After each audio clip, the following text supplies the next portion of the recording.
এটা কি? এ বাবা কি বাজে ডগ দেখো সবাই। ডিমের খোলা চুরি করেছে। মোলার মতো ঘুমাচ্ছিলি। এদের মারপিট করছে, আবার মারপিট হচ্ছে। এই এই কি ছেড়াই বাঁচাও।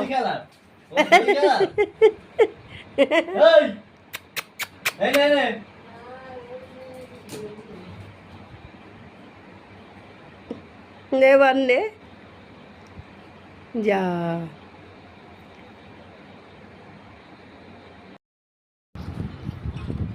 এরকম র্যাম্বো এখন ব্রেকফাস্ট করছে সকালে,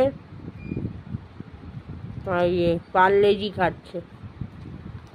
প্যাকেটটা নিজে ছিঁড়ে নিয়েছে, নিয়ে খাচ্ছে সোনা বাবা।